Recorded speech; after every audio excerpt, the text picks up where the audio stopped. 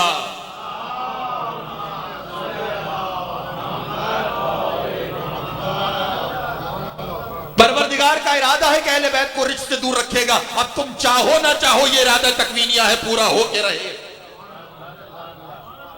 درود پڑھیے ابر محمد وآلہ.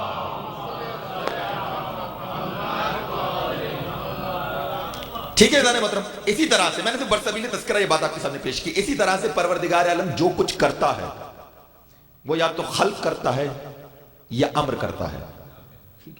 فرق کیا ہے خلق اور امر میں, یہ سمجھیے گا. جہاں درجہ بندی میں کام ہو, سٹیپ بائی سٹیپ کام ہو, جیسے وَلَقَدْ خَلَقْنَا الْإِنسَانَ مِنْ سُلَالَةٍ مِنْ طِينٍ, ہم نے انسان کو کھنکتی ہوئی مٹی سے پیدا کیا. سورہ مومنون کی لگاتار آیتیں ہیں. ہم نے انسان کو مٹی سے پیدا کیا, پھر اسے نطفہ بنا کے خاص مقام پہ رکھ دیا, پھر نطفے کو مضغہ بنایا, مضغے کو علقہ بنایا, ایک گوشت کا لتھڑا بنایا, اس میں ہڈیوں کو پیوست کیا, پھر دوبارہ گوشت کو چڑھایا, پھر اس میں روح کو پھونکا. یہ سب آیتوں کا ترجمہ ہے جو آپ کے سامنے پیش کر رہا ہوں حضور. اور آج سائنس مجبور ہے یہ ماننے کے لیے سٹیپ بائی سٹیپ کریشن کو. سائنس کی تھیوری کو اور قرآن کی آیتوں کو ملا کے دیکھ لیجئے کہ ایسا ہو رہا ہے یا نہیں ہو رہا ہے. ٹھیک ہے, یہ کام ہے سٹیپ بائی سٹیپ, یہ پورا پروسیس ہے سٹیپ بائی سٹیپ. جہاں کام درجہ با درجہ ہو, سٹیپ بائی سٹیپ, اسے کہتے ہیں خلق. بہت مشکل فلسفہ بہت آسان کر کے بیان کرنے کی کوشش کر رہا ہوں. جہاں کام سٹیپ بائی سٹیپ ہو, درجہ با درجہ, اسے کیا کہتے ہیں خلق. اور جہاں کرنے کی شان یہ ہو کہ انما امرہ اذا اراد شیئا ان یقول له لہ کن فیکون, کہ وہ کہے اور ہو جائے. جہاں شان یہ ہو کہ وہ کہے اور ہو جائے, اسے کہتے ہیں امر. بات واضح ہو گئی. جہاں درجہ با درجہ کام ہوگا اسے کیا کہیں گے خلق. جہاں کہے اور ہو جائے اسے کیا کہیں گے امر. توجہ رکھیے گا ذہن محترم, خلق کے نتیجے میں مخلوق پیدا ہوتی ہے. ایسا ہی ہے, خلق کے نتیجے میں مخلوق پیدا ہوتی ہے. ٹھیک ہے, جب مخلوق پروردگار عالم کی دنیا میں آتی ہے تو ہر مخلوق پیدا ہوتے کے ساتھ ہی درجہ کمال پر نہیں ہوتی. زمین سے جو کوپل پھوٹتی ہے وہ کیا پھوٹتے کے ساتھ ہی پھل دے دیتی ہے؟ نہیں. کوپل ہے اور اتنی کمزور ہے کہ اگر پانی ذرا تیزی سے بہا دو تو اپنے ساتھ بہا کے لے جائے گی. ایسا ہی ہے, مگر خدا کی قدرت دیکھیے کہ اتنی کمزور ہے کہ پانی کا بہاؤ بہا کے لے جائے, مگر اتنی طاقتور کہ زمین کا سینہ چیر کے باہر نکل آئے. یہ قدرت ہے پروردگار عالم کی. ٹھیک ہے, یعنی وہ جو پہلا پودا نکل رہا ہے وہ پیدا ہوتے کے ساتھ ہی, وہ خلق ہوتے کے ساتھ ہی, زمین سے باہر آتے کے ساتھ ہی پھل نہیں دیتا. پودے سے پیڑ بنتا ہے, پیڑ سے درخت بنتا ہے, درخت میں پھول لگتے ہیں, پھولوں میں پھل لگتے ہیں. آہستہ آہستہ منزل کمال تک پہنچنا. حضور یہ پروسیس آہستہ آہستہ منزل کمال تک پہنچنے کا, اس پروسیس کو کہتے ہیں تسویہ. بات پہنچ رہی ہے؟ یہ پروسیس اللہ کی مخلوق کا آہستہ آہستہ منزل کمال پر پہنچنا, درجہ بدرجہ منزل کمال پر پہنچنا, اسے کیا کہتے ہیں تسویہ. اور مثالیں قائم کرتے ہیں. جانور کا بچہ پیدا ہوتے کے ساتھ ہی شکار کرتا ہے؟ نہیں. پہلے کمزور ہے, لاغر ہے, نحیف ہے, اپنے ماں باپ کا محتاج ہے. ٹھیک ہے, وہ لا کے رزق اس کے منہ میں ڈالتے ہیں, توانائی حاصل کرتا ہے, شکار کے گر سیکھتا ہے, اور پھر اس منزل کمال پر پہنچتا ہے کہ جہاں پہ وہ خود شکار کر سکتا ہے. انسان کا بچہ تو اتنا کمزور اور اتنا بے بس کہ پیدا ہوتے کے ساتھ ہی اگر ہاتھ پہ چیونٹی کاٹ لے تو اپنے ہاتھ سے چیونٹی کو ہٹا نہیں سکتا. کتنا مجبور ہے, کتنا کمزور ہے نا. آہستہ آہستہ علم حاصل کرے گا, قدرت حاصل کرے گا, توانائی حاصل کرے گا, اپنے منزل کمال اور شباب تک پہنچے گا. تو حضور یہ پروسیس آہستہ آہستہ منزل کمال تک پہنچنا ہے کیا کہلاتا ہے تسویہ. میرے ساتھ ہے, یہ کہلاتا ہے تسویہ. پروردگار کہہ رہا ہے کہ ہم نے صرف نفس کو خلق نہیں کیا, اس کا تسویہ بھی کیا ہے, اسے آہستہ آہستہ منزل کمال تک بھی پہنچایا ہے. اگر یہ تسویہ سمجھ میں آ گیا کہ ہر مخلوق کے ساتھ تسویہ جڑا ہوا ہے تو جملہ کہنے کی اجازت دیجئے, جہاں تسویہ ہوگا وہاں آہستہ آہستہ منزل کمال تک جاؤ گے. جہاں تسویہ ہوگا وہاں بچپن کچھ اور ہوگا, جہاں تسویہ ہوگا یہ پری ریکوزٹ ذہن میں رکھیے گا, تسویہ مخلوق ساتھ ساتھ ہے. جہاں مخلوق ہوگی پروردگار کی وہاں تسویہ ہوگا. جہاں تسویہ ہوگا وہاں بچپن کچھ اور ہوگا, جوانی کچھ اور ہوگی, بڑھاپا کچھ اور ہوگا. آہستہ آہستہ منزل کمال کو جا رہے ہو نا, بچپن کچھ اور ہوگا, جوانی کچھ اور ہوگی, بڑھاپا کچھ اور ہوگا. جہاں مخلوق ہوگی اور جہاں امر ہوگا جہاں عمر ہوگا وہاں جیسا بچپنا ہوگا ویسی ہی جوانی ہوگی، ویسا ہی بڑھاپا ہوگا. تبھی بچپن میں ازدر چیر کے بتلا رہا تھا، جوانی میں در خیبر اکھاڑ سکتا.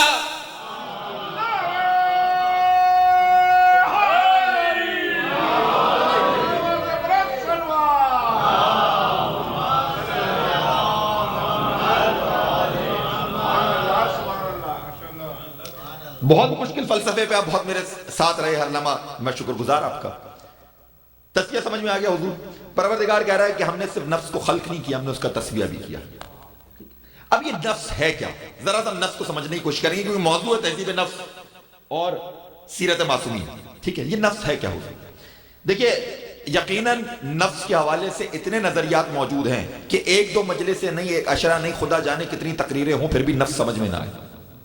مگر آسان ترین، کیونکہ مسکنسپشنز بھی بڑے ہیں نفس کے حوالے سے، آسان ترین اور سب سے آسانی سے پک کیا جانے والا فلسفہ نفس کے حوالے سے اور نظریہ کیا ہے وہ میں آپ کو سمجھانے کی کوشش کرتا ہوں تاکہ اس سے استفادہ کریں ہم اپنی گفتگو میں اور اپنے سلسلہ گفتگو اور کلام میں.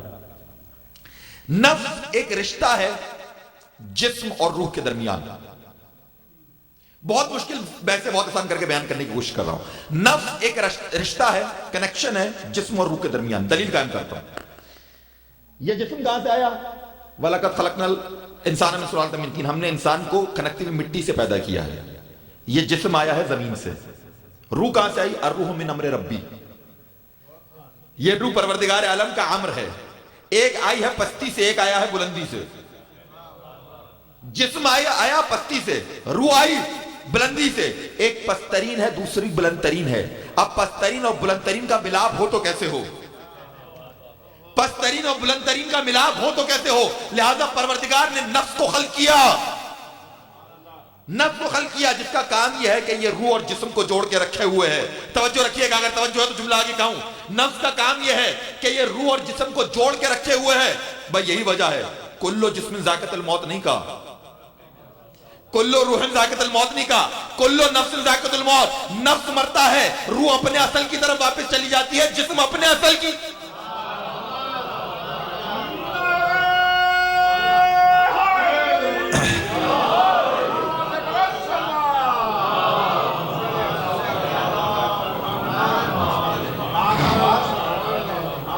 ایسے ہو یہ کنیکشن ٹوٹتا ہے نفس کا.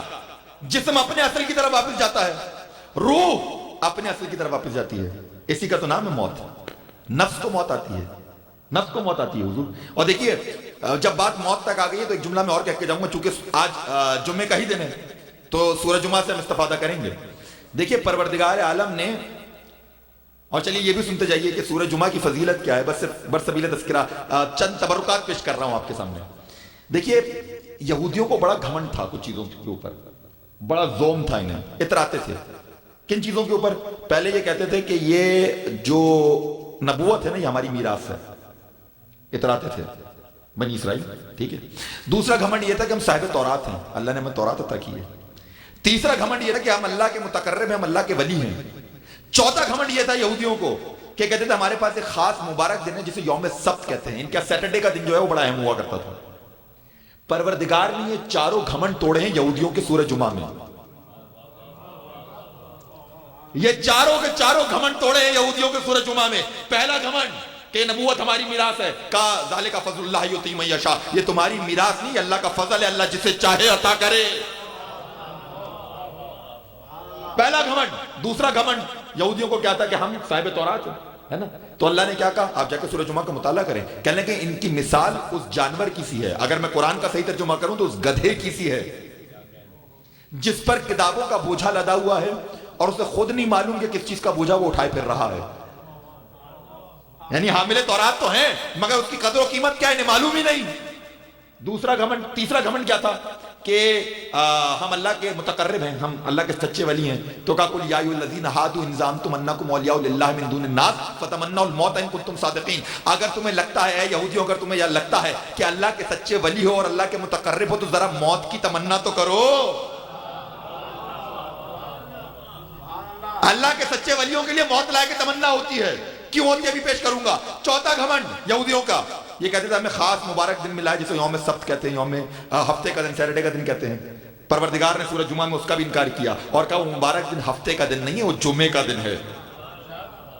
ٹھیک ہے عزیزان محترم، برسبیل تذکرہ میں نے آپ کے سامنے پیش کیا.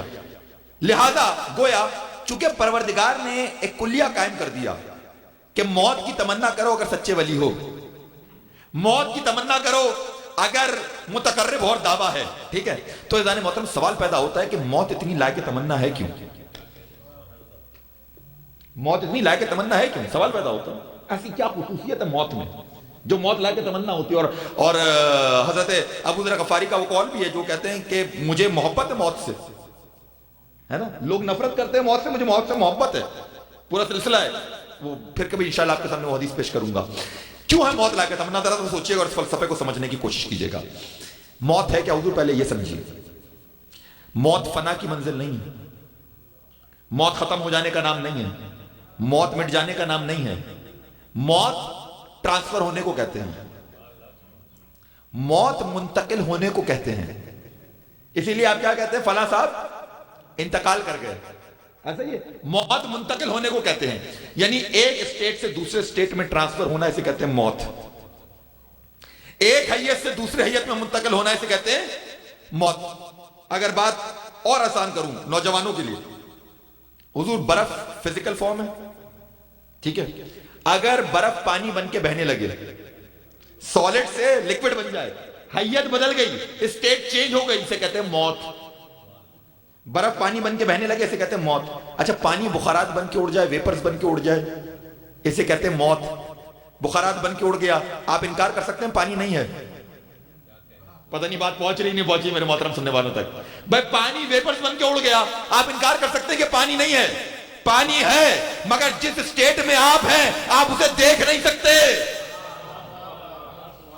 وہ ویپرز کی فارم میں ہے، اس کی حیت بدل گئی، اس لیے آپ اس تک پہنچ نہیں سکتے، آپ اس کو درک نہیں کر سکتے. اسی طرح سے موت ایک حیت سے دوسرے حیت میں جانے کا نام ہے، ایک اسٹیٹ سے دوسری اسٹیٹ میں ٹرانسفر ہونے کا نام موت ہے.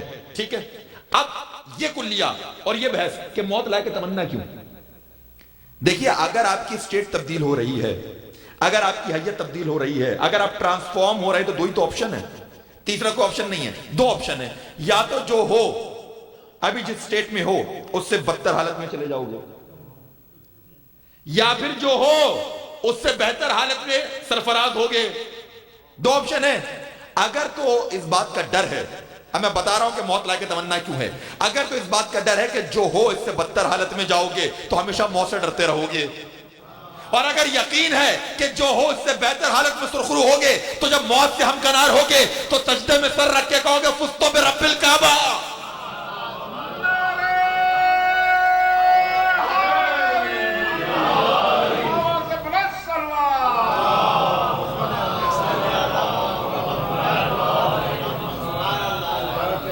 ایسے ہی حضور. ٹھیک ہے، اب آئیے اس نفس کی گفتگو کو اور آگے بڑھانے کی کوشش کرتے ہیں. ٹھیک ہے، پروردگار عالم نے اپنے حبیب کو بھیجا اور 4 کام ان کے ذمہ لگائے. ٹھیک ہے، بلکہ چلیں اس سے پہلے نفس پہ اور تھوڑی سی گفتگو کر لوں. جب اتنا ماحول بن ہی گیا ہے، مجھے نہیں پتا میں دوبارہ ان 2 تقریریں جو بچی اس میں ماحول بنا پاؤں گا نہیں بنا پاؤں گا. جب نفس کی بات یہاں تک آ گئی ہے تو تھوڑی سی بات کو سطح عمومی سے اور بلند کرتے ہیں. میں کہہ رہا ہوں بہت مشکل چیز ہے نفس، اتنے آسانی سے سمجھ میں نہیں آئے گی. دیکھیں یہ ایک ایبسٹریکٹ ریالٹی ہے. ٹھیک ہے، ایبسٹریکٹ ریالٹی مجرد حقیقت ہے. چونکہ نفس کا مادے سے کوئی تعلق نہیں ہے، میں کوشش کر رہا ہوں شاید یہ فلسفہ آپ تک پہنچ جائے. چونکہ نفس کا مادے سے کوئی تعلق نہیں ہے، یہ ایبسٹریکٹ ریالٹی ہے، یہ مجرد حقیقت ہے، لہذا اس کا اپنا ذاتی کوئی رنگ نہیں ہے. اس پہ جیسا رنگ چڑھائیں گے ویسا نفس کا رنگ نظر آئے گا. ایسا ہو سکتا ہے کہ جیسا رنگ چڑھا ہوا ایسا نظر آئے. مثال قائم کرتے ہیں حضور، یہ دیوار ہے، میں آپ سے سوال کرتا ہوں اس دیوار کا کیا رنگ ہے؟ آپ کیا کہیں گے؟ وائٹ. کل میں اچھا یہ جو رنگ ہے یہ دیوار کا اپنا رنگ ہے یا اس پہ جو کلر ہوا ہوا ہے اس کا رنگ ہے؟ اس پہ جو پینٹ ہوا ہوا ہے اس کا رنگ ہے وائٹ. اگر میں کل اس دیوار پہ پیلا رنگ کر دوں گا دیوار پیلی ہو جائے گی. اگلے دن نیلا کر دوں گا دیوار نیلی ہو جائے گی. اس کے اگلے دن ہرا کر دوں گا دیوار ہری ہو جائے گی. یعنی طے ہو گیا کہ دیوار کا اپنا ذاتی رنگ کوئی نہیں ہے. دیوار کا اپنا ذاتی رنگ کوئی نہیں ہے. اس پہ جیسا رنگ کرو گے ویسا رنگ نظر آئے گا. حضور اسی طرح سے نفس کا اپنا ذاتی رنگ کوئی نہیں ہے. اس پہ جیسا رنگ چڑھاؤ گے ویسا نظر آئے گا. اور میں یہ کہہ کے گزرا ہوں کہ نفس کنیکشن ہے جسم اور روح کے درمیان. اب اگر نفس کو جسمانی تقاضوں کے قریب کرو گے اس پہ بشری اور خاک رنگ نظر آئے گا، اگر اس کو روحانی تقاضوں کے قریب کرو گے اس پہ عرفانی اور روحانی کی رنگ.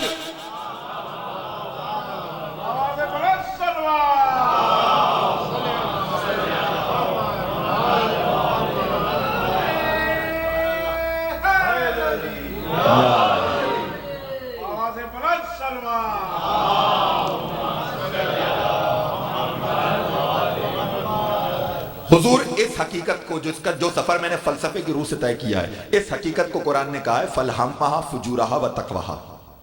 ہم نے اسے دونوں صلاحیتیں دے دی. ہم نے صرف اس کو فجور کی صلاحیت بھی دے دی، چاہے تو جسمانی تقاضوں سے قریب کر لے.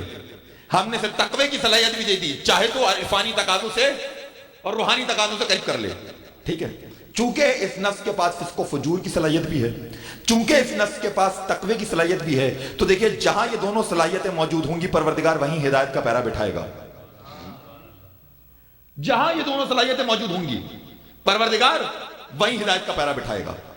اور دیکھیں ہدایت بھی دو قسم کی ہے، ایک عام ہدایت ہے، خاص ہدایت ہے. فرق سمجھتے ہیں عام ہدایت اور خاص ہدایت میں؟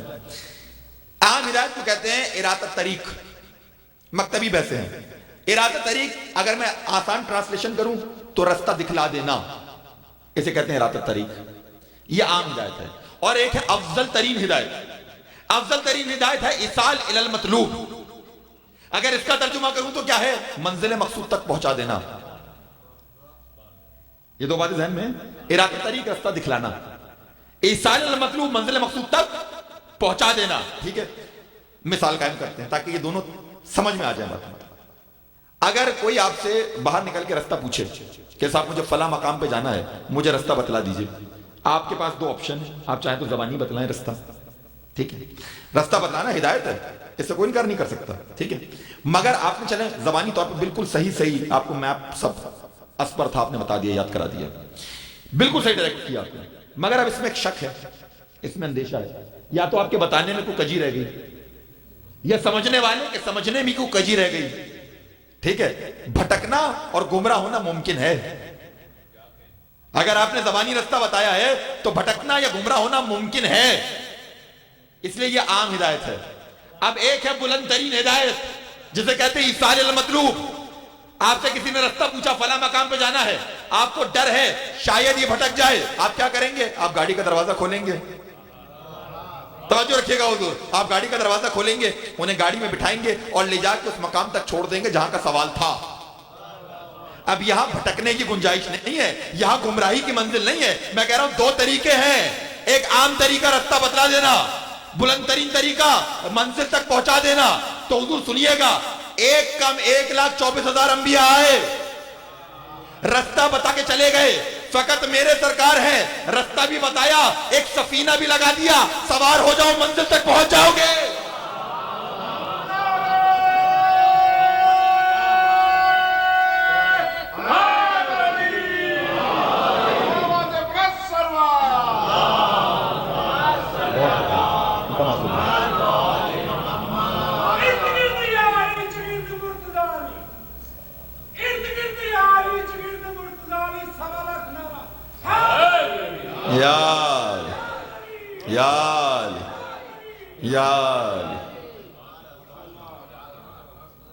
دیکھیے حضور، یہ جو سینوں میں علی کی محبت بول رہی ہے نا، یہ جو زبان علی کے عشق میں بول رہی ہے، نہ یہ بدعت ہے نہ کفر، یہ عین ایمان ہے.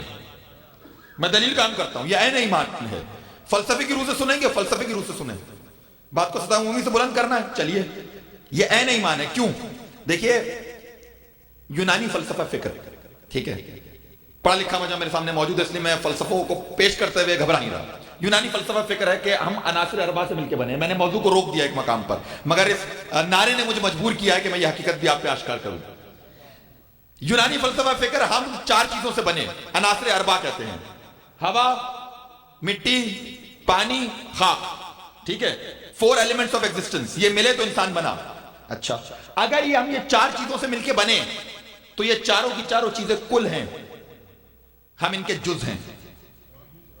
فلسفہ کل اور جز یہ ہے کہ ہر جز اپنے کل کی طرف کھنچتا ہے. کاش بات پہنچ جائے میرے محترم سننے والوں تک. ہر جز اپنے کل کی طرف کھنچتا ہے. میں کہہ رہا ہوں آگ یونانی فلسفہ فکر, ہم جز آگ کل, ہم جز مٹی کل, ہم جز پانی کل, ہم جز ہوا کل.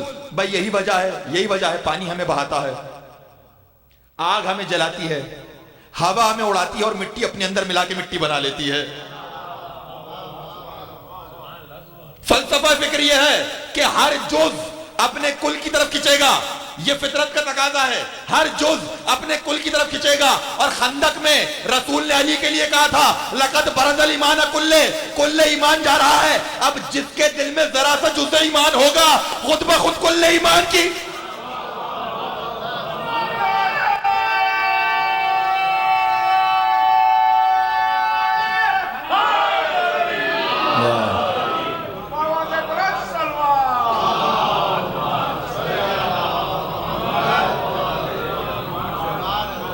میں شکر گزار حضور, آپ ان مشکل فلسفوں پہ میرے ساتھ ہیں.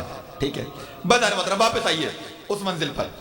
ارادہ طریق سمجھ میں آ گیا, ہدایت سمجھ میں آ گئی. بھئی یہی تزکیہ نفس کریں گے, یہی تہذیب نفس کریں گے. پروردگار نے اپنے حبیب کے 4 کام مخصوص کیے. سورہ جمعہ هو الذی بعث فی الامیین رسولا منہم یتلو علیہم آیاتہ ویزکیہم ویعلمہم الکتاب والحکمہ. حبیب کے 4 کام ہیں. پہلا آیتوں کی تلاوت کرے, دوسرا نفس کا تزکیہ کرے, تیسرا کتاب کی تعلیم دے, چوتھا حکمت کی تعلیم دے. حضور ترجمہ غلط تو نہیں کیا, بالکل صحیح ہے. 4 کام ہیں, آپ نے غور نہیں کیا. آیتوں کی تلاوت کرے, کتاب کی تعلیم دے. آیتوں کی تلاوت اور ہے, کتاب کی تعلیم قرآن ہے, کوئی روایت نہیں. آیتوں کی تلاوت اور ہے, کتاب کی تعلیم اور ہے. کتاب کی تعلیم ان سے ملے گی جو وارث کتاب ہوں گے. ایسا ہی ہے. اچھا اب ذرا دیکھیے, آیتوں کی تلاوت جیسا قرآن آیا ویسی تلاوت کرنا. ٹھیک ہے. نفس کا تزکیہ کرنا, آیتوں کی یا کتاب کی تعلیم دینا اور حکمت کی تعلیم دینا, یہ 3 کام سرکار کے ہیں. 1 کام کتاب کا ہے, 3 کام سرکار کے ہیں. یہ 4 کام ملا لو تو شریعت بنتی ہے. یہ 4 کام ملا لیں شریعت بنتی ہے, جس میں سے 1 کام کتاب کر رہی ہے, 3 کام سرکار اپنی سنت سے کر رہے ہیں. تو اگر تنہا کتاب لی, اگر تنہا کتاب لی 1/4 شریعت ملے گی, 3/4 شریعت ضرورت پڑ جائے گی.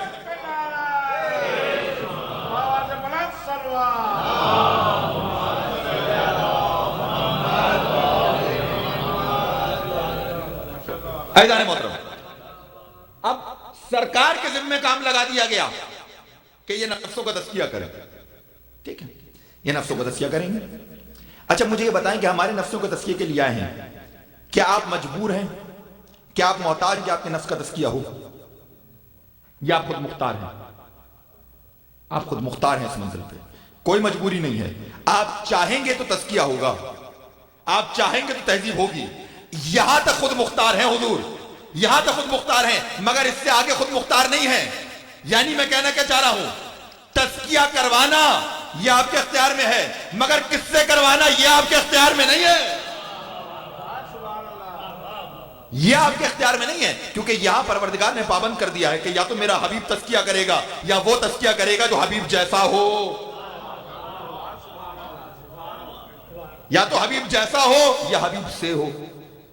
یہی ہے نا, حسین منی وانا من الحسین, کیا ترجمہ ہے؟ حسین مجھ سے ہے, میں حسین سے ہوں. وہ تزکیہ کرے گا.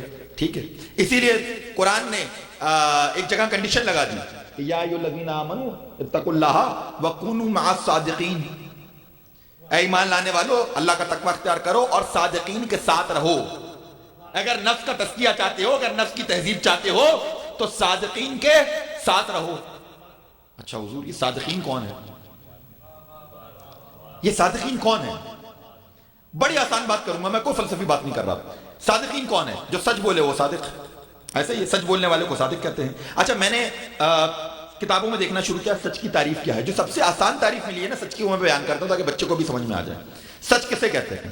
آسان ترین تعریف. تو کتاب میں لکھا ہوا تھا کہ صاحب واقعے کے ہونے کے بعد جو واقعے کو سچ سچ بتا دے اسے صادق کہتے ہیں. دیکھیں میرے جملے کی قدر کیجئے گا، میں ایک جملہ پلٹوں گا بات کہیں کی کہیں نکل جائے گی. کہنے لگے واقعے کے ہونے کے بعد اگر کوئی واقعے کو سچ سچ بتا دے اسے صادق کہتے ہیں. تو فوراً ذہن میں سوال آیا کہ واقعے کے ہونے کے بعد جو واقعے کو سچ سچ بتا اسے صادق کہتے ہیں، جو واقعے کے ہونے سے پہلے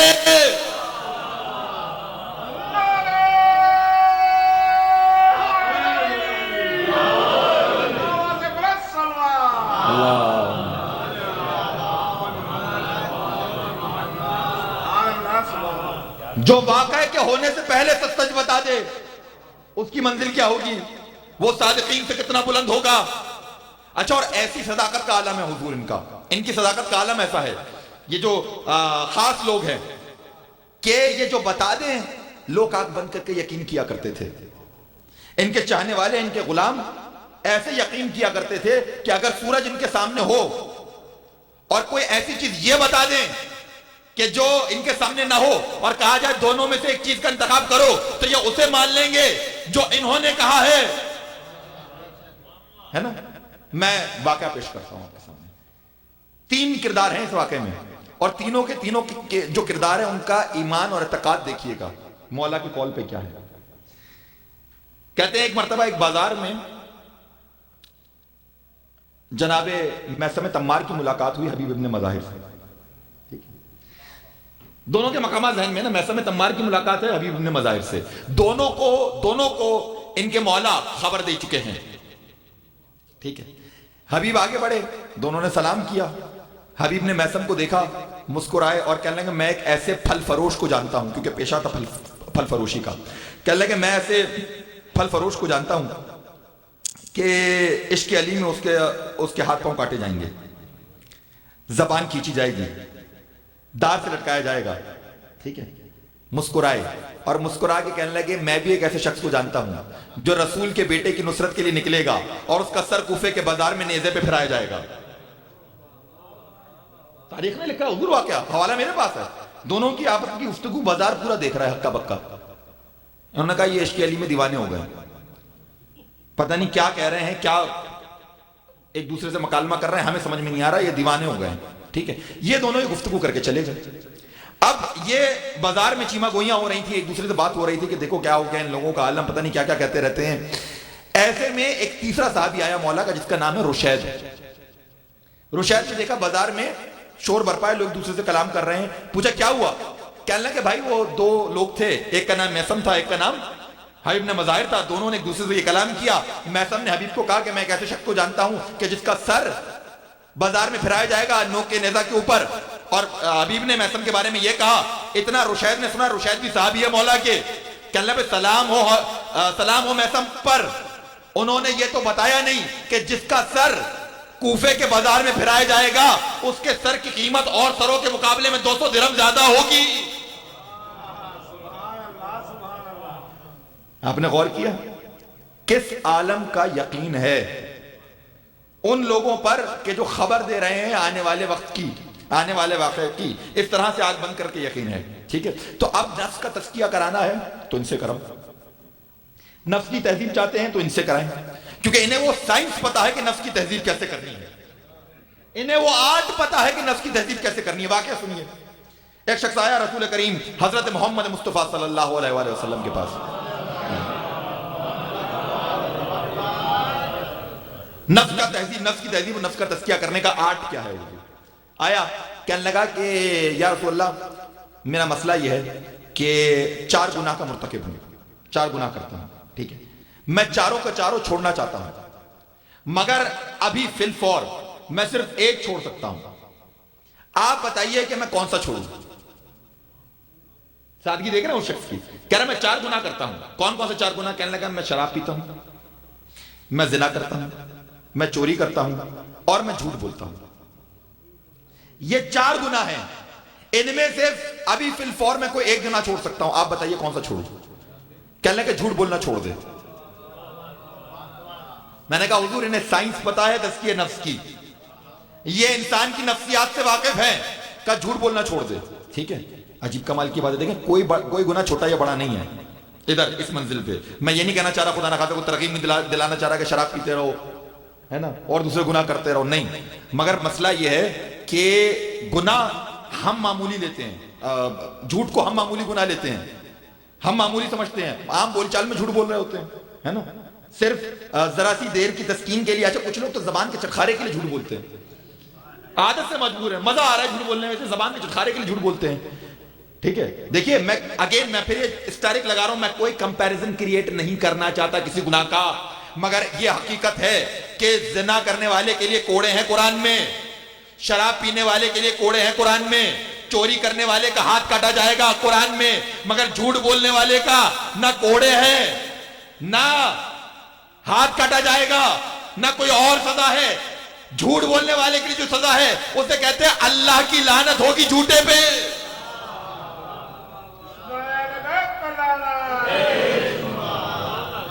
اللہ کی لعنت ہے جھوٹے کے اوپر, ٹھیک ہے نا. اچھا تو اب میں پھر کمپیریزن کریٹ نہیں کرنا چاہ رہا. کوئی گناہ زندگی میں اسے ہلکا نہ گردانیے گا, اسے چھوٹا نہ سمجھیے گا. دیکھیں یہاں پہ میں امام زین العابدین کا قول ہدیہ کر دیتا ہوں.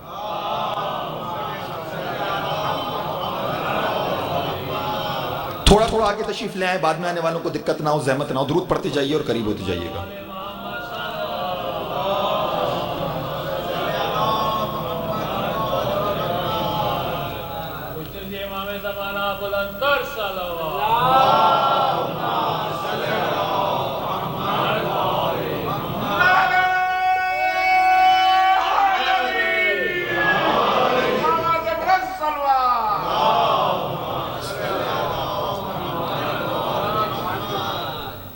امام زین العابدین ارشاد فرماتے ہیں کہ کسی گناہ کو اس کے والیوم سے نہ پرکھو کہ وہ چھوٹا یا بڑا, اس کی انٹینسٹی سے نہ سمجھو کہ وہ کم ہے یا زیادہ.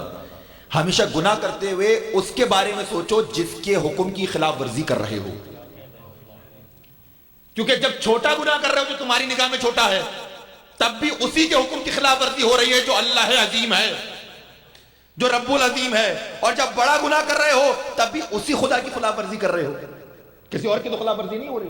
ٹھیک ہے, اور اسی حوالے سے مولا علی کا ایک فرمان ہے, کہتے ہیں کہ پروردگار عالم نے چار چیزوں میں چھپا کے رکھا ہے. بڑا خوبصورت قول ہے حضور, سمجھیے گا اس کو. چار چیزوں میں چھپا کے رکھا ہے. کہتے ہیں اللہ نے اپنی رضا کو اپنی اطاعت میں چھپا کے رکھا ہے. وہ واقعہ رکا ہے اپنی جگہ پہ. اللہ نے اپنی رضا کو اپنی اطاعت میں چھپا کے رکھا ہے, لہذا تمہیں نہیں معلوم کہ کس قول کی اور کس حکم کی اطاعت کرو اور اللہ راضی ہو جائے, اس لیے ہر حکم کی اطاعت کرو.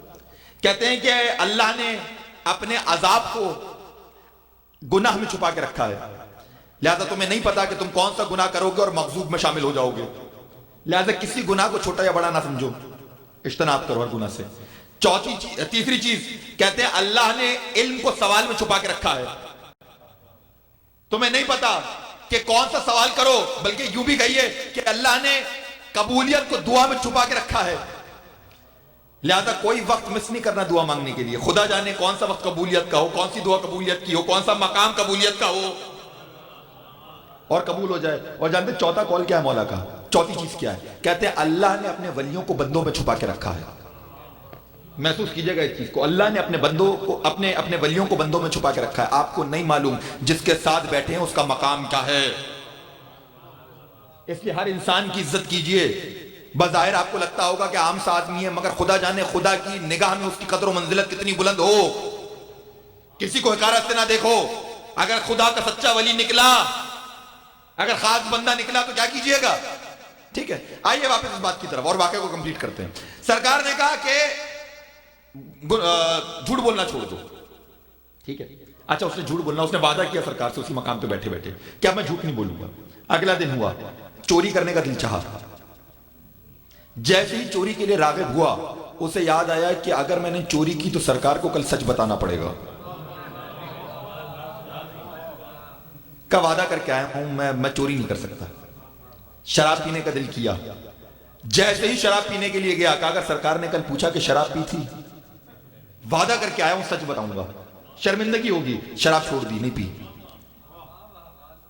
اور گناہ کا ارادہ بنا, ایک دم پھر یاد آیا کہ سرکار سے وعدہ کیا ہے سچ بتاؤں گا, اگر سرکار نے پوچھا تو کتنی شرمندگی ہوگی. تو جانتے ہیں سچ نے کیا کیا, ایک سچ نے اتنے گناہوں سے بچا لیا، تو مجھے اتنا بتائیے کہ جب سچ آپ کو اتنے گناہوں سے بچا سکتا ہے تو سچوں کے ساتھ رہنے کا عالم کیا ہوگا؟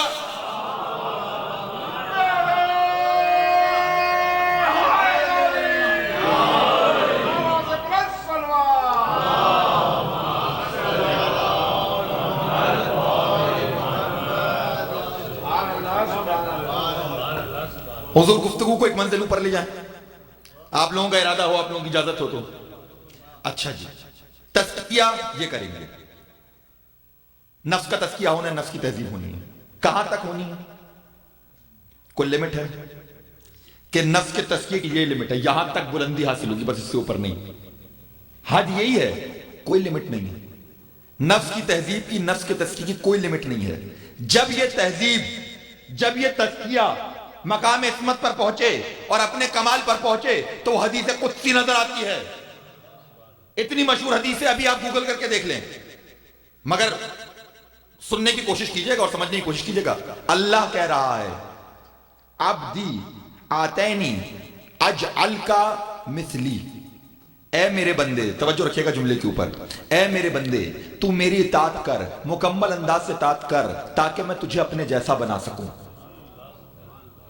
مثلی، اپنے جیسا بنا سکوں، مشہور حدیث ہے، اپنے جیسا بنا سکوں۔ حق یہی ہے، جب انسان حقیقی عبد بن جائے پروردگار عالم کا اور مکمل اطاعت کرے، کمپلیٹ سرنڈر کرے، تو پھر پروردگار کے اوصاف اور پروردگار کے کمالات اس میں جلوہ گر ہوں گے۔ پروردگار اپنی خصوصیات عطا کرے گا، اپنی صفات عطا کرے گا، اور جب اس منزل پر پہنچ جائے اور اس کمال پر پہنچ جائے اور کوئی شخص پہنچ جائے تو پھر چہرہ وجہ اللہ نظر آتا ہے، آنکھ عین اللہ نظر آتی ہے، ہاتھ ید اللہ نظر آتا ہے، خون سار اللہ نظر آتا۔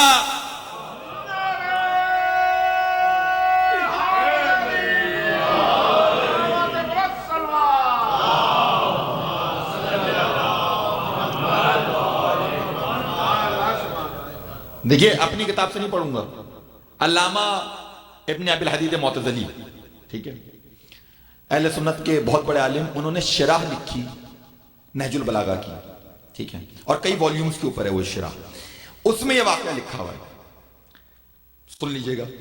کہتے ہیں کہ حج کا موسم تھا، حج کی ادائیگی ہو رہی تھی، کہتے ہیں ایسے میں نے ایک شخص کو دیکھا جس کا ایک آنکھ سوجی ہوئی تھی، اور اتنی سوجی ہوئی تھی کہ لگتا تھا کہ نکل کے باہر آ کے گرے گی۔ کہنے لگے، خلیفہ دویم کا زمانہ تھا، خلیفہ دویم کا دور تھا، ٹھیک ہے، ایسے میں انہوں نے طلب کیا خلیفہ دویم کو، خلیفہ دویم نے طلب کیا اس شخص کو، قریب آؤ۔ وہ گیا، اس کے چہرے کو دیکھا، کہا یہ عالم کس نے کیا ہے، ٹھیک ہے، کہنے لگا اگر بتا دیا تو کیا کریں گے؟ کہنے لگا تمہیں نہیں پتا، میری عدالت مشہور ہے۔ کہنے اچھا آپ قصاص دلائیں گے؟ کہاں قصاص دلائیں گے؟ کہا ٹھیک ہے، کہا علی نے مارا، کہا علی نے مارا، اچھا ٹھیک ہے، لے کے چلے مولا علی کی بارگاہ میں، کہنے لگے یا علی آپ نے سے مارا ہے؟ علی نے چہرہ دیکھا، کہاں مارا ہے۔ اب درس ہے جوانوں کے لیے بھی، سب کے لیے، صرف جوانوں کے لیے نہیں، سب کے لیے، کیا درس ہے؟ علی نے کہا چہرہ دیکھا، کہاں مارا ہے؟ کہا وجہ پوچھ سکتا ہوں؟ کہنے لگے جب مناسک حج ادا ہو رہے تھے تو میں نے دیکھا کہ یہ ہماری مستورات کی طرف، یعنی ہماری عورتوں کی طرف نگاہ کر رہا تھا۔ دیکھو آنکھ کا پردہ بھی ہے، تمہارے مولا کو پسند نہیں ہے کہ تم اپنی آنکھ میں شرم اور حیا نہ رکھو۔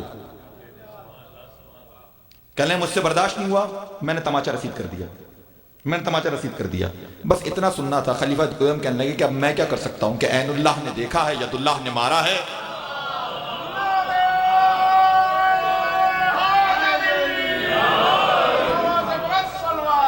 اللہم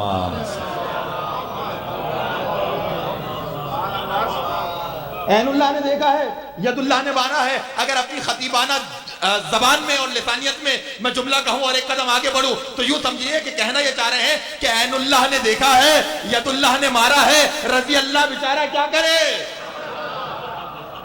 درود پڑھیے پر محمد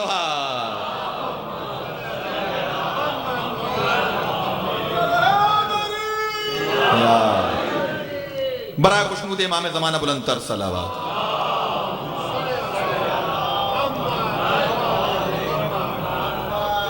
حضور میں پھر دامن وقت میں زیادہ گنجائش نہیں ہے، اور صرف استفادہ کرتے ہوئے اس مجمع سے میں پھر وہ جملہ کہہ رہا ہوں جو میں نے کل کہا اور میں نے مشن بنا لیا اپنی اس ذاکری اور خطابت کا. پڑھیے ان کی زیارتیں پڑھیے, ان کی حدیثیں پڑھیے, ان کی دعائیں پڑھیے, آپ کو خود بخود سمجھ میں آئے گا کہ یہ ہستیاں ہیں کیا, ان کا مقام کیا ہے. میں نے کل حوالہ دیا تھا زیارت جامعہ کا.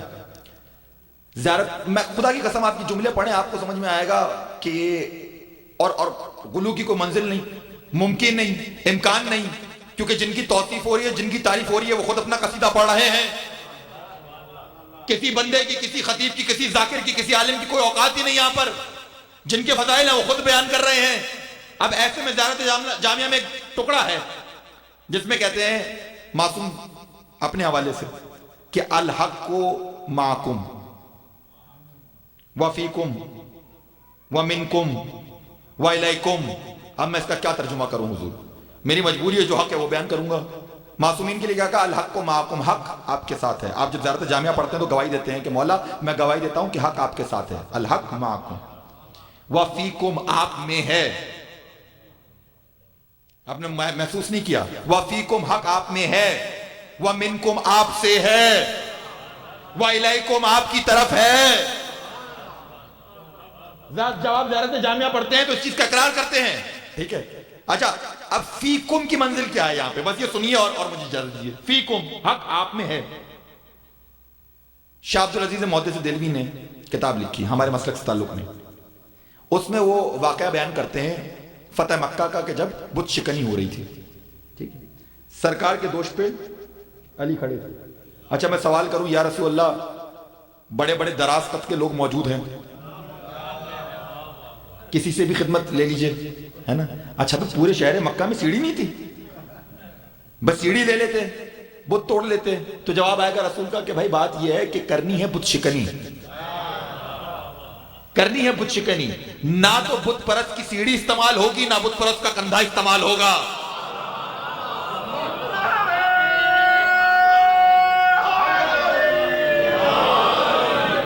ٹھیک ہے نہ,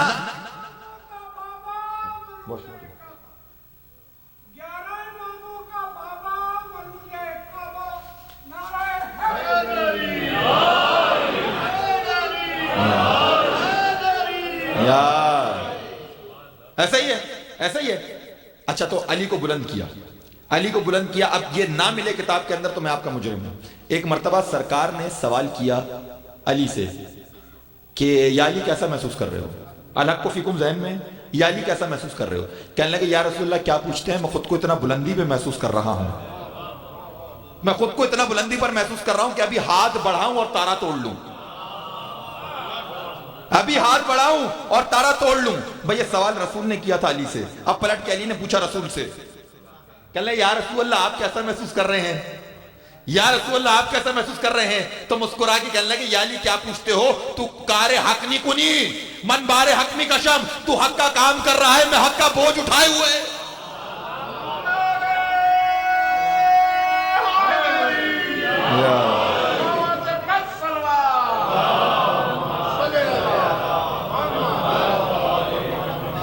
بجانے والا میں بیان کو سمیٹ رہا ہوں خدا کی قسم. دیکھیے حقیقت یہی ہے کہ ان کی پہچان اللہ سے ہے, اللہ کی پہچان ان سے ہے. ان کی پہچان اللہ سے, اللہ کی پہچان ان سے ہے.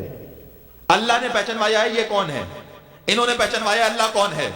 حقیقت یہی ہے. دعائے کمیل میں انہوں نے بتایا کہ اللہ کیا ہے, حدیث کتاب میں اللہ نے بتایا کہ یہ کیا ہے. لہذا دونوں کو تھام کے رکھیے, دونوں کا مطالعہ کیجئے, دونوں کو پڑھا کیجئے, دونوں کا ورد کیا کیجئے, ٹھیک ہے. مگر ستم ظریفی یہی ہے اور مسلمان کی بدقسمتی یہی ہے کہ مسلمان نہیں پہچان سکا, ان کی عظمت کو نہیں پہچان سکے لوگ.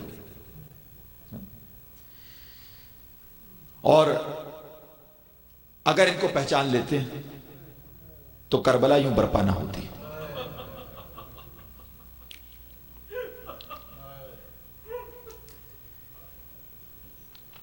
دیکھیے ایک روایت ذہن میں آ رہی ہے, اور اگرچہ ارادہ کچھ اور تھا, مگر وہ روایت آ گئی زبان تک تو ہدیہ کر دیتا ہوں، اور بس ایک روایت کی ہی زحمت دوں گا۔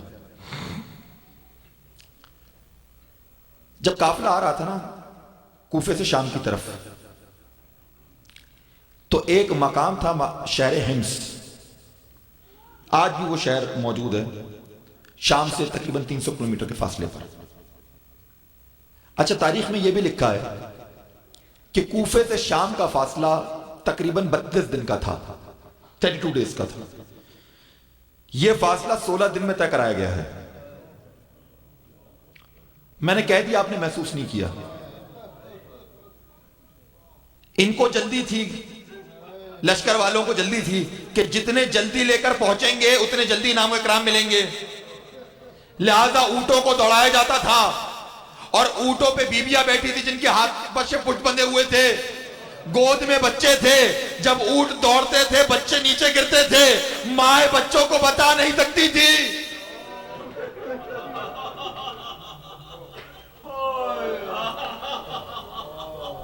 کہتے ہیں شام پہنچنے سے پہلے ایک مقام شہر حمص، وہاں پر لے جا کے قافلے کو روکا گیا۔ یزید شمر اٹھا اور مرکزی دروازے پہ تق الباب کیا، دستک دی، اور کہا کہ یزید کا لشکر آیا ہے، پانی کے طلبگار ہیں، پانی پلا دو۔ پانی کا انتظام ہوا گیا۔ شمر نے کہا کہ خیمے لگاؤ، اور اپنے فوجیوں سے کہا کہ جا کے خیموں میں بیٹھو، بہت سخت گرمی ہے۔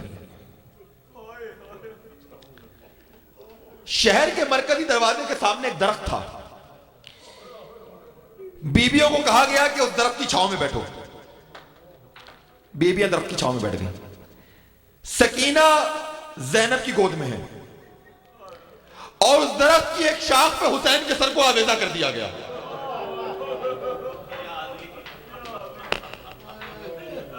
آپ نے سن لیا؟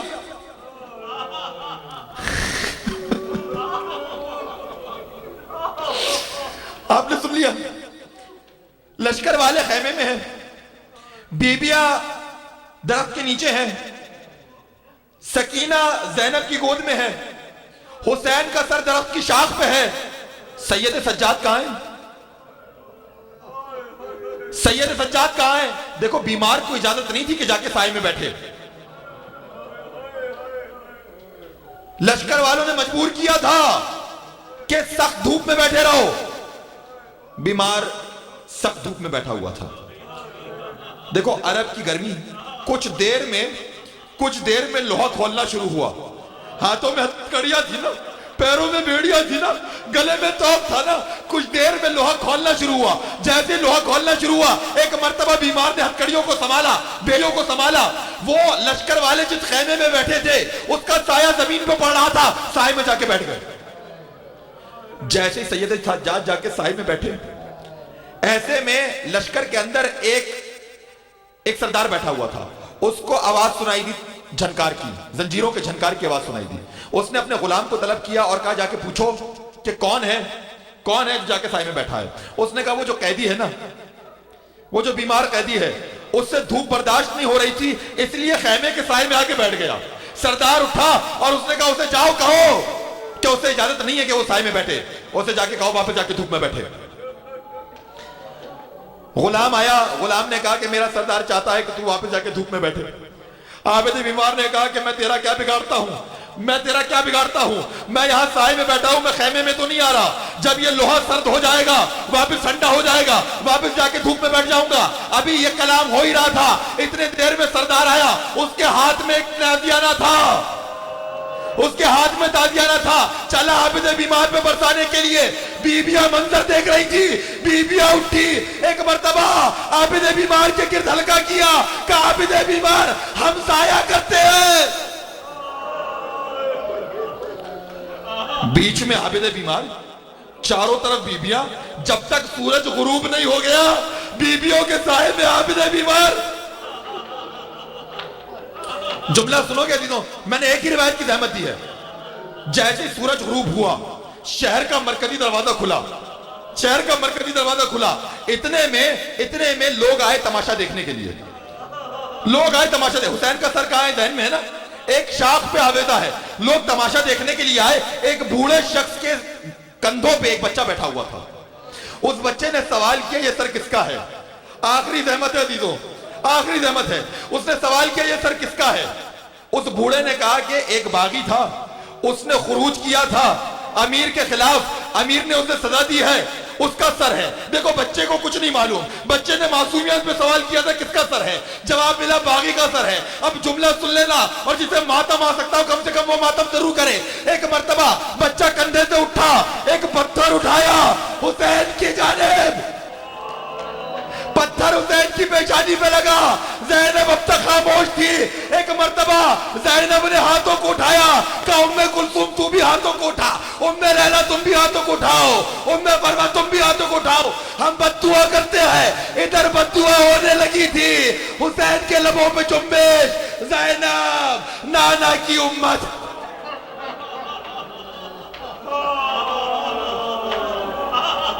اللہ اللہ امتن قتلت کا، اللہ اللہ امتن ظلمت کا.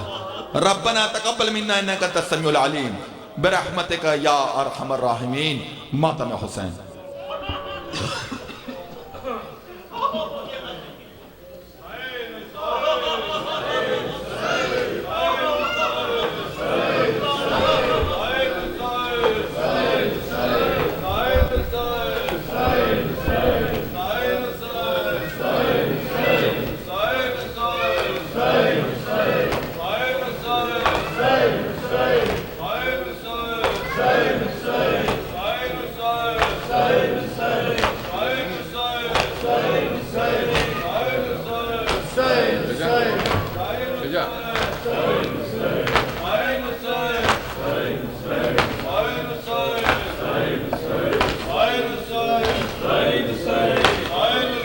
قید تنہائی میں دم گھٹنے لگا ہے میرا، آ کے سینے سے لگاؤ بابا.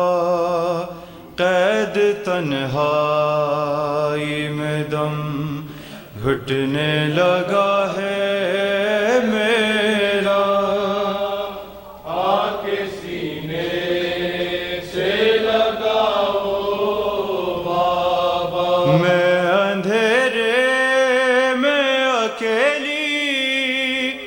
مر جاؤں کہیں میں اندھیرے میں اکیلی، نہ مر جاؤں کہیں، مجھ کو مرنے سے بچاؤ بابا. قید تنہائی میں دم گھٹنے لگا ہے میرا، کے سینے سے لگاؤ بابا. قید تنہائی میں دم گھٹنے لگا ہے میرا، کے سینے سے لگاؤ بابا. میں تیری یاد میں دن رات یوں تڑپتی ہوں، جیسے پنجرے میں کوئی غائب پڑا ہو پنچھی. موت کا خوف ہے، سناٹا ہے، ویرانی ہے، میری امداد کو آؤ بابا. قید تنہائی میں دم گھٹنے لگا ہے میرا، کے سینے سے لگاؤ بابا.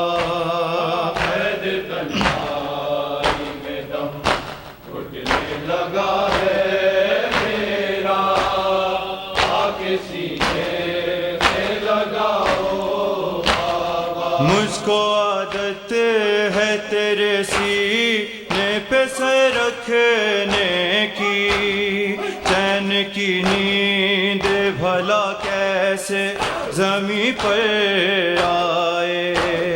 قید خانے میں تو پڑتی ہے بلا کی گرمی، اپنی گودی میں سلاؤ بابا. گھٹنے لگا ہے میرا، آ کے سینے سے لگاؤ بابا، قید تنہائی میں دم گھٹنے لگا ہے میرا، آ کے سینے سے لگاؤ بابا۔ میرے دادا نے رہا کتنے کیے تھے قیدی، اس کی پوتی ہوں مگر قید میں مجبور ہوں میں، نام لے کے تیرا رونے نہیں دیتا ظالم، اب میری قید چھڑاؤ بابا، قید تنہائی میں دم گھٹنے لگا ہے میرا، آ کے سینے سے لگاؤ بابا، قید تنہائی میں دم گھٹنے لگا ہے میرا، آ کے سینے سے لگاؤ بابا۔ ٹوپیوں کے بھی بندھے ہاتھ پسے گردن ہیں، وہ بھلا کیسے میری آنکھوں سے آنسو پوچھیں، بے سہارا ہوں یتیمی کا کڑا موسم ہے، اپنی صورت تو دکھاؤ بابا، قید تنہائی میں دم گھٹنے لگا ہے میرا، آ کے سینے سے لگاؤ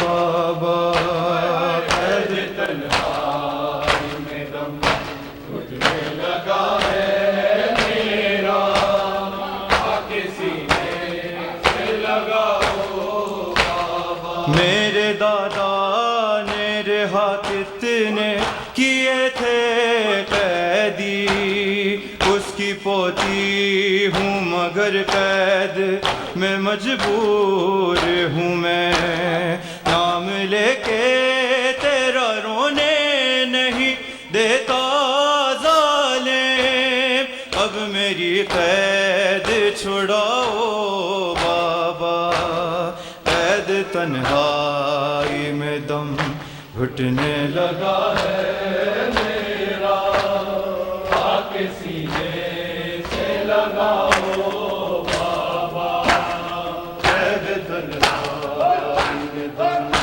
گھٹنے لگا ہے میرا، آ کے سینے سے لگاؤ بابا۔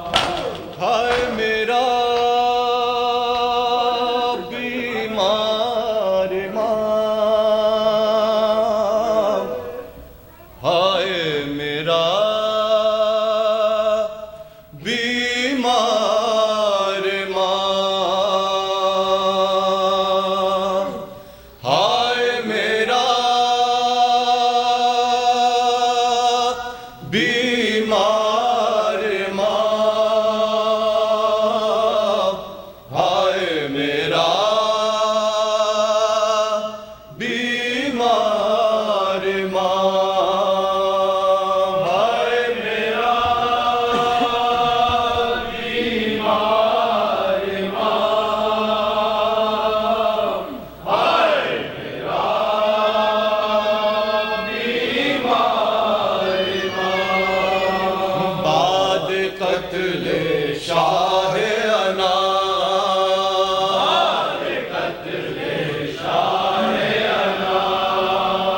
ہائے رے غربت کی وہ شان، قتل شاہ انا، ہائے رے غربت کی وہ شان، رش میں پڑا ہے تشنا کا، ہو جائے غم سے نہ تمام، میرا بیمار ماں، ہائے میرا بیمار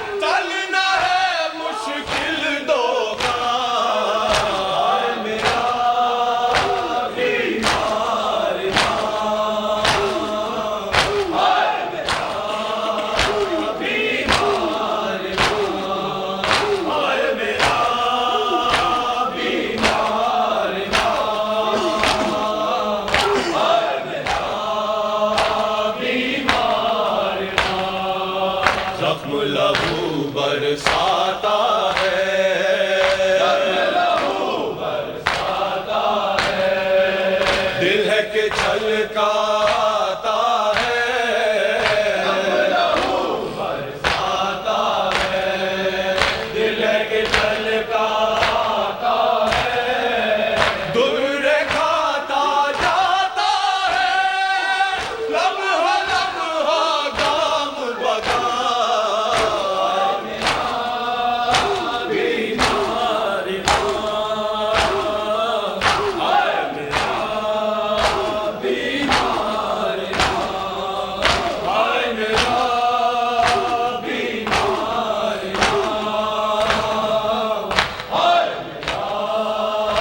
بیمار ماں بہنوں کے چہرے،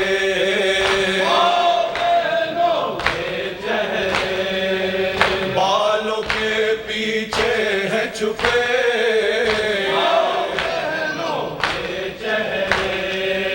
بالوں کے پیچھے ہے چھپے، ہاتھ بندھے ہیں سر ہے کھلے، سامنے ہے ایک مجمع